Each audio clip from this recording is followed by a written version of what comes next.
I'm close with my stepdaughter. Her boyfriend's not happy about it. Look, I know our family might raise a few eyebrows. I'm a stepfather, and yep, my stepdaughter Lily calls me dad. I entered her life when she was just 11. There's no denying the age gap between my wife, Sarah, and me, and the whole stepfamily setup is a bit of an oddity for some. Sarah's 40 and had Lily before we got together. But that's our story, and it's been filled with more love and warmth than most would expect. When I first met Sarah, she was like a wounded bird, fresh out of a relationship with an abusive ex, bruised and battered, emotionally and physically. All she wanted was a moment of respite, a bit of fun to forget the pain. That's how our fling started, casual and carefree, just two people seeking comfort in each other as friends with benefits. But as time passed and I got to know her better, especially when I saw the little girl she was raising all alone, something shifted. I realized I wanted to be more than a passing phase. I wanted to be the rock they both needed. So, I took a leap of faith and committed myself wholeheartedly. I made it my mission to build a connection with Lily. Schoolwork was a constant struggle for her. Math problems seemed like insurmountable mountains, and writing essays was like pulling teeth. So, I'd sit with her for hours at the kitchen table, patiently going over multiplication tables, dissecting grammar rules, and brainstorming ideas for her papers. When she got into a new video game, whether it was a fast-paced racing sim or a magical adventure RPG, I'd grab a controller and join her. I might have crashed my virtual car into every wall or gotten my character killed by the simplest of monsters at first, but we'd laugh until our bellies ached. Binge-watching her favorite shows on Netflix became a regular weekend ritual. We'd curl up on the couch, a big bowl of buttery popcorn between us, gasping and cheering as the plot unfolded. And when she discovered a new YouTuber, I'd sit beside her, equally entranced, trying to figure out what made this online personality so captivating. Reading her beloved books aloud was another favorite pastime, especially on lazy Sunday afternoons. As my voice filled the room, we'd journey through enchanted forests, solve mysteries, and meet extraordinary characters, all while snuggled up together. Over the years, our bond grew as strong as steel. In our family, physical affection was as natural as breathing. Hugs were the first thing we exchanged in the morning and the last thing at night. A gentle peck on the cheek was our way of saying, "I love you," without uttering a word. Sometimes, when we were sprawled out on the couch watching TV and she got tired, she'd simply flop her head onto my lap and use me as a pillow. It was all so innocent, a pure expression of the trust and love we had for each other. Sarah was just as affectionate with her, and in our house, "I love you" was thrown around like confetti, probably at least 50 times a day. But then, like a storm cloud on a clear day, things took a turn. Lily, who had blossomed into a young woman right before my eyes, started dating. Her new beau, let's call him Alex, seemed nice enough at first glance. Polite and friendly, he'd come over to pick her up or join us for dinner. But one day, he pulled me aside, his hands fidgeting nervously and his eyes avoiding mine. He stammered out, "Hey, I get that you guys are close, but can you not be so close so often?" I was dumbfounded. This was our normal, and it had never occurred to me that it could be an issue. I just stood there, staring at him, my mind racing as I tried to process what he just said. I didn't want to cause any problems. After all, this was Lily's first foray into the world of romance, and I wanted her to experience all the joy and excitement it had to offer. But the thought of having to rein in the affection I'd freely given and received for years was like a dagger to my heart. I didn't want to lose what I'd painstakingly built with her. I was caught in a whirlwind of indecision. Should I do as he asked and tone down our displays of affection? Should I just carry on as usual and risk creating tension? Or should I take the bull by the horns and tell Lily what was going on, trusting her to handle it? I was at a complete loss, with no clue as to what the right move might be. That night after Alex's unexpected request, sleep was a distant dream. I tossed and turned, my mind a chaotic mess of thoughts. Every time I closed my eyes, I pictured Lily's face, the confusion and hurt that would surely be there if I distanced myself. But then, Alex's uncomfortable expression would flash before me, and my stomach would churn. The next day, I went about my routine in a daze. I was supposed to be working on a new project in my blacksmithing workshop. I loved the feel of the hot metal under my hammer, the way I could shape it into something unique and beautiful. But that day, I just stared at the anvil, my tools untouched. My heart wasn't in it. Sarah noticed something was off right away. She's always been perceptive like that. She came up to me, her brow furrowed with concern, and asked, "Honey, what's wrong? You seem a million miles away." I hesitated, not sure if I should burden her with this. After all, she had enough on her plate with work and everything else. but I knew I couldn't keep it to myself forever. So, I told her about Alex's request. Her eyes widened in surprise, and then a flash of anger crossed her face. He said that? How dare he? This is our family, and we've always been this way. She was fuming, and part of me was glad she was on my side. But I also knew we needed to handle this carefully. We can't just ignore it, I said softly. He's important to Lily. We don't want to drive a wedge between them. Sarah nodded, but I could tell she was still seething.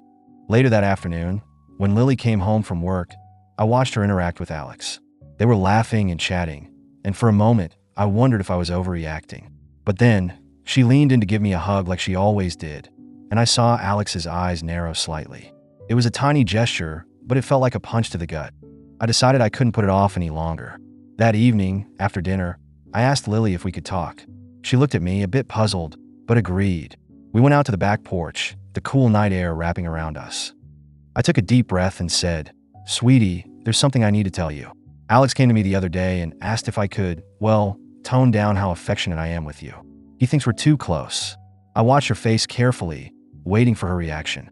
At first, she just stared at me, disbelief written all over her face.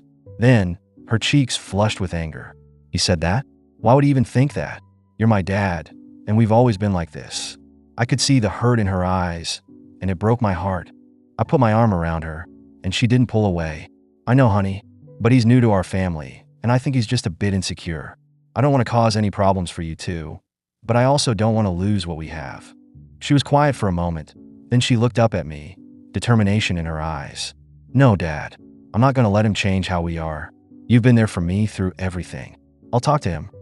I felt a glimmer of hope. Maybe she could sort this out. But as she walked back inside to find Alex, I couldn't help but feel a sense of dread. What if this conversation went horribly wrong? What if it ended up tearing our family apart? I paced back and forth on the porch, my nerves on edge. Inside the house, the air seemed as still as Lily went in search of Alex. I could hear the faint creaking of the floorboards under her determined steps, then the muffled sound of voices. My heart pounded in my chest, and I strained my ears, trying to make out what was being said. Lily's voice came through first, firm and resolute. You don't get to ask that, Alex. You don't understand what my dad means to me. There was a pause, and I imagined her looking him straight in the eye, unwavering. Alex's reply was quieter, but I caught snippets. It's different, uncomfortable. His words trailed off, and I could sense his unease. My wife, Sarah, came to stand beside me on the porch. She slipped her hand into mine, and we exchanged a worried glance. This moment felt like a crossroads for our family, and the weight of it hung heavy in the air. After what felt like an eternity, the back door opened. Lily emerged, her cheeks flushed and her eyes bright with a mix of anger and determination. Alex followed closely behind, his head hung a bit low, looking like a chastised puppy. Lily walked straight up to me and threw her arms around my neck in a fierce hug. Dad, we talked, she said, her voice a little shaky but filled with resolve. I told him how much you've done for me, how you've been the only constant good in my life, and that I'm not going to let anyone change that. A wave of relief washed over me, and I hugged her back tightly, feeling an overwhelming sense of gratitude for her courage. Alex took a hesitant step forward, rubbing his hands together nervously. Sir, I'm really sorry, he said, finally looking up at me. I didn't mean to cause any trouble. I just saw you too, and I guess I let my insecurities get the best of me. I could see the sincerity in his eyes, and part of me softened. It was clear he hadn't fully grasped the depth of our bond, and now he was realizing his mistake. I nodded, giving him a small, understanding smile. I get it, Alex. It's new for you, and our family can be a bit unconventional. But we love each other, and that's what matters. Lily chimed in, still fired up. Yeah, and you need to accept that if you want to be part of this family. Her words were sharp, but they needed to be said. Alex nodded vigorously. I do. I really care about you, Lily, and I don't want to mess this up. I'll do better, I promise. That night, as we all settled back into our normal routines, there was still an underlying tension, like a low hum in the background. But it was a start. I went to bed feeling a bit more at ease, knowing that Lily had my back and that Alex was at least willing to try and understand. In the days that followed, things were undeniably awkward at first. Whenever Lily and I showed any sign of our usual affection, like a quick hug or a shared laugh, I could see Alex stiffen slightly. It was as if he was still struggling to come to terms with it, despite his promise. But Lily didn't back down. and neither did I. We continued to be ourselves, hoping he'd eventually warm up. I threw myself back into my blacksmithing, finding comfort in the familiar heat of the forge and the rhythmic clang of the hammer. One afternoon, as I was working on a particularly intricate piece, Alex wandered into the workshop. He stood at a distance at first, watching me work with a mixture of curiosity and apprehension. "Mind if I watch?" he asked, his voice hesitant. I looked up and nodded, gesturing for him to come closer. As he approached, I could see the questions in his eyes. "Sir, I just wanted to say again that I'm sorry," he said, his gaze fixed on the glowing metal in my hands. "I've been thinking a lot about what you and Lily said. You guys really do have something special." I paused, looking up at him, surprised by his candor. "Thanks, Alex. It means a lot that you're trying. And I hope you know that you're welcome here, as long as you respect our family." He nodded, a small smile tugging at the corners of his mouth. "I do. I want to be part of it, for real." As the days passed, I noticed a gradual but significant change in Alex. He started to relax more when we showed affection, and he even joined in on some of our family activities. One evening, we were all watching a movie together, and Lily leaned her head on my shoulder like she always did. Alex didn't bat an eye. Instead, he passed the popcorn bowl to us with a smile, and for the first time in a while, it felt like we were truly starting to find our new normal. It was a small but powerful moment, one that signaled to me that our family was strong enough to weather this little storm, and I was deeply grateful for that. With the initial storm seemingly behind us, life in our household began to find a new rhythm. The tension that had lingered like a stubborn fog was gradually lifting, making way for a sense of cautious optimism. Alex was making a genuine effort to fit in, and Lily, well, she was still my girl, unapologetically affectionate and full of life. One sunny weekend, we decided to take a family trip to the local fair. The idea was to have some carefree fun and create new memories together.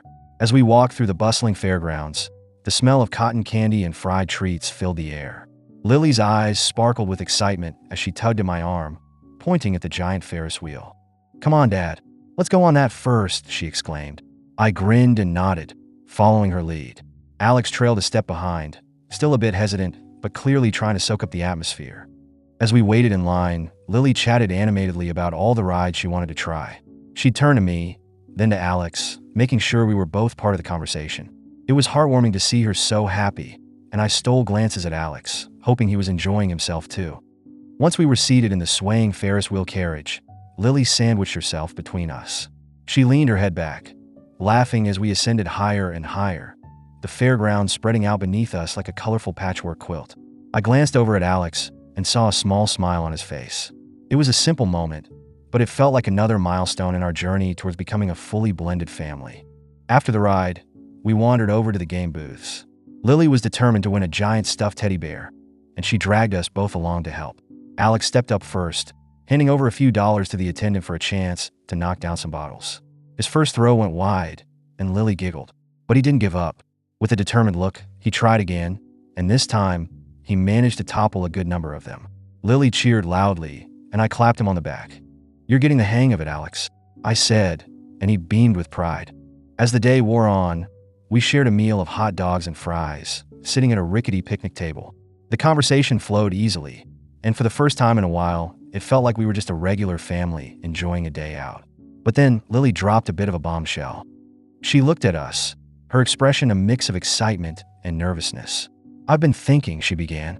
"Alex and I have been talking about our future, and we think we might want to move in together in a year or so." My heart skipped a beat. I knew this day would come eventually, but hearing it so soon still caught me off guard. Sarah, who had been sipping her soda, nearly choked. We exchanged a look, 1,000 thoughts racing through our minds. On one hand, I was happy for Lily. She was growing up, finding her own path. But on the other, the thought of her leaving home, of our daily interactions changing so drastically, was a bitter pill to swallow. I cleared my throat. "Sweetie, that's a big step. Are you sure you're ready?" I asked, trying to keep my voice steady. Lily nodded vigorously. "I am, Dad. We've talked about it a lot, and we think it's the right thing for us. We want to start building our own life together, but we also don't want to be too far from you guys." Sarah reached out and took her hand. "We just want you to be happy, honey, but we also need to think about all the practicalities. Have you considered things like finances and how you'll split the bills?" Over the next hour or so, we had a serious discussion about the ins and outs of living together. Alex assured us that he had a steady job and was responsible with money, and Lily chimed in with her plans for budgeting and saving. It was clear they put a lot of thought into it, which made me feel a bit more at ease. As we drove home that evening, the car was quiet. I knew Sarah and I were both processing the day's events. Lily and Alex sat in the back, whispering to each other. I caught snippets of their conversation and couldn't help but smile. They were young and in love, and while it was scary for me as a parent, I also wanted to support them. Back at home, I retreated to my workshop. I needed some time alone to think. As I sat there, surrounded by my tools and unfinished projects, I realized that this was just another phase in our family's evolution. We'd faced challenges before, and we'd come out stronger. This would be no different.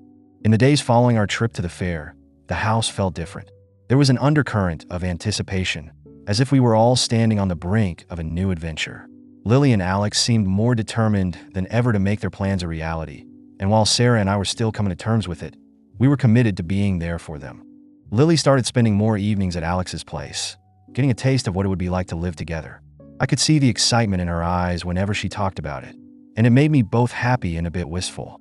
One night, as she was getting ready to leave, she came up to me and gave me a big hug. "Dad, I know this is a lot to take in, but I just want you to know that I love you and nothing will ever change that," she said, her voice muffled against my shoulder. I hugged her back tightly. "I know, sweetie. I'm proud of you, and I just want you to be happy," I replied, swallowing the lump in my throat. As the months passed, the search for an apartment became a top priority for Lily and Alex. We accompanied them on weekends to look at different places. Some were too small, others too expensive, but they remained undeterred. During these outings, I watched as they discussed layout preferences, debated over which neighborhood would be best, and negotiated with landlords. It was a learning experience for all of us, and I couldn't help but feel a sense of pride at how grown-up they were being. One sunny Saturday, we finally found the perfect place. It was a cozy two-bedroom apartment in a quiet neighborhood, close enough to our house that we could visit easily. As we walked through the empty rooms, Lily's eyes were wide with possibilities. She was already mentally decorating, talking about where the couch would go and which wall she wanted to paint a bright color. Alex was equally enthusiastic, pointing out features like the balcony with a view of a small park. "We can have breakfast out there in the mornings," he said, slipping his arm around Lily's waist. The moving day arrived, and it was a chaotic flurry of activity. Boxes were piled high, and friends and family pitched in to help load the truck. I carried heavy furniture up the stairs, my muscles aching, but my heart full. Sarah was inside, helping Lily unpack and organize the kitchen. Alex was directing traffic, making sure everything went in the right place. Once everything was in place, we all stood in the middle of the living room, a bit exhausted but also filled with a sense of accomplishment. Lily hugged us tightly, tears glistening in her eyes. "Thank you, Mom and Dad. I couldn't have done this without you," she said. I hugged her back, my own eyes getting a bit misty. "You know we're always here for you, sweetie, no matter what." As we left their new apartment that evening, I slipped my arm around Sarah's shoulders. "She's really all grown up now," I said softly. Sarah nodded, "But she'll always be our little girl." In the months that ensued, we visited them often. Sometimes we'd bring over a home-cooked meal, and other times we'd just drop by for a chat. Their relationship continued to thrive, and I could see the love and respect they had for each other growing with each passing day. Lily also decided to enroll in some online courses to pursue her dream of becoming a graphic designer. She'd call me in the evenings, excited to share what she'd learned that day or show me her latest sketches. It was heartwarming to see her so passionate and driven. Alex, too, was making strides in his career. He got a promotion at work, and his confidence soared. He and Lily supported each other through all the highs and lows, and it was a beautiful thing to witness. One day, Lily came over to our house alone. She had a big smile on her face and a small box in her hands. "Dad, I have something for you," she said, handing me the box.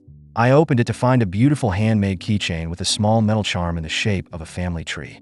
Engraved on it were the words, "Family is forever." Alongside it was a note that read, "Dad, thank you for being the best father I could ever ask for. You've always been there for me, and I'm so grateful for everything you've done. I love you." Tears welled up in my eyes as I read her words. I looked up at her and hugged her tightly. "I love you too, sweetie, more than you'll ever know." As time marched on, our family faced the future with hope and anticipation. We had our share of challenges, but we'd weathered them together. And as I looked back on our journey, I realized that our love and bond had only grown stronger, defying any doubts or difficulties that had come our way. We were a family, not by blood but by choice, and that was a bond that could never be broken.